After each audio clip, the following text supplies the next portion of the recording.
बात रीवा की, जहां पर बीजेपी के विधायक ने सहकारी बैंक में बिस्तर बिछा दिया। किसानों की शिकायत दूर नहीं होने से विधायक जी नाराज हैं। बैंक में ही पलंग बिछाकर धरने पर विधायक जी बैठ गए। बीजेपी के विधायक प्रदीप पटेल ने सहकारी बैंक में ही डेरा डाल दिया है। मऊगंज विधायक प्रदीप पटेल ने सहकारी केंद्रीय बैंक में धरना दिया। जिला सहकारी केंद्रीय बैंक की मुख्य शाखा में विधायक ने डेरा डाला है।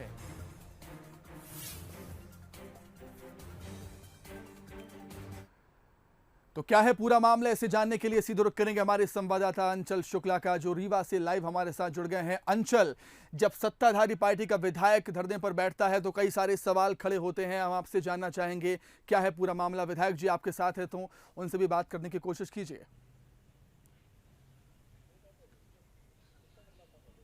जी बिल्कुल सुमित, बिल्कुल आपने सही कहा। जब किसी जनप्रतिनिधि को किसी भी सरकारी दफ्तर में डेरा डालना पड़े जनता के कामों के लिए, तो निश्चित रूप से इसे लापरवाह रवैया ही कहा जाएगा प्रशासन का। और ऐसा कोई पहली बार नहीं हुआ। इससे पहले भी विधायक जी को अपनी क्षेत्र की जनता की जो ज़रूरतें हैं, चाहे वो बिजली का बिल हो या धान खरीदी केंद्रों में, उन्हें धरना देना पड़ा था किसानों के हित की बात प्रशासन से मनवाने के लिए। और आज ऐसा एक बार फिर से देखने को मिला है कि किसानों का पैसा जो कि बैंक में जमा होता है और वो पैसा इन्हें नहीं मिल पा रहा था, जिसकी लगातार ये बात कर रहे थे संबंधित विभाग से, लेकिन किसी तरीके से लोगों का निराकरण नहीं हो रहा था। इसलिए आज उन्हें मजबूरन फिर से एक बार धरने पे बैठना पड़ा। और अभी हमारे साथ में हैं प्रदीप पटेल जी, मऊगंज विधायक हैं भाजपा से। आखिर क्यों आपको धरने पे बैठना पड़ता है बार बार, जबकि आप सत्तारूढ़ पार्टी के विधायक हैं?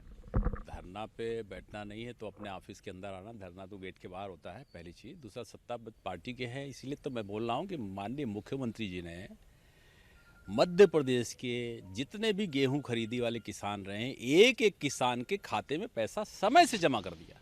और समय से जमा हो गया, बैंक में आ गया, उनके खाते में एंट्री हो गया, खाते में दिखने लगा, सो गया। मगर जब वो पैसा लेने जाते हैं तो उनको पैसा नहीं मिल रहा। 1 लाख रुपए है तो कह रहे 10,000 ले लो, 5,000। वो फार्म में भर रहा है कि मुझे 50,000 की मैंने बालू गिरा लिया है, मेरे को आगे ये काम है, ये काम है, तो वो पैसा नहीं मिल रहा उसको।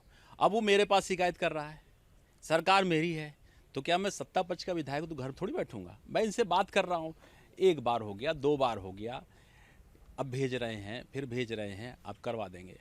आखिरकार आज मजबूर होकर के मुझे मुख्यालय पे आना पड़ा और यहाँ पे मैं इनसे बातचीत किया। तो वही थोड़ा सा, किसान धैर्य कितनी देर तक रखेगा? क्या किसान ही धैर्य रखने के लिए? आज ये पत्र इन्होंने टाइप करके मुझे दिया है, क्या ये पहले नहीं जा सकता था? इसमें उन्होंने स्पष्ट रूप से लिखा कि अब कोई किसान जितना पैसा लेने आएगा उससे आप कम नहीं कहेंगे कि कम देना है, जितना उसको ज़रूरत है उसको देंगे। और ये शिकायत नहीं मिलना चाहिए कि आपसे वो पैसा लेने के लिए आया और आपने उससे बोला इतना नहीं, कम देना है। आज ये पत्र जारी हुआ, तब मैं यहाँ से जा रहा हूँ। और अब मुझे शिकायत मिलेगी तो फिर अब उसके लिए ऊपर कार्रवाई करेंगे। प्रशासन अगर सरकार के आंख में धूल झोंकेगा कोई कर्मचारी अधिकारी तो उसको बख्शा नहीं जाएगा। और काम से मैं तो किसानों के हित में रखने बोलने वाला आदमी, आप जानते हैं पुराना। विधायक जी, लेकिन रीवा जिले की अगर हम 8 विधानसभा सीटों की बात करें तो सब में भाजपा के विधायक हैं, लेकिन ये गांधीवादी तरीका एक आप ही ने अपना रखा है, इसको कैसे देखते हैं? मतलब कैसे? महात्मा गांधी तो मेरे हृदय में बसते हैं, तो बसते हैं, तो बस उनका एक रूप ये है जो मुझे अच्छा लगता है। 200-250 रुपए अंचल एक बात तो साफ है कि विधायक जी ने किसानों की समस्याओं को गंभीरता से लिया है और किसानों का जब सब्र टूटा तो विधायक जी का भी सब्र टूट गया। बहुत शुक्रिया अंचल हमारे साथ जुड़ने के लिए, विधायक से हमारी बातचीत कराने के लिए, उनका संदेश भी जनता तक पहुंचाने के लिए। बहुत शुक्रिया अंचल आपका। तो सुना आपने, अंचल शुक्ला हमारे संवाददाता विधायक से यहाँ पर बात कर रहे थे। उनका कहना है किसान बार बार उनके सामने समस्याएं लेकर जाते थे, लेकिन उनकी समस्याओं पर कोई ध्यान नहीं दे रहा था। उनका सब्र का बांध टूटा तो उन्होंने मजबूरन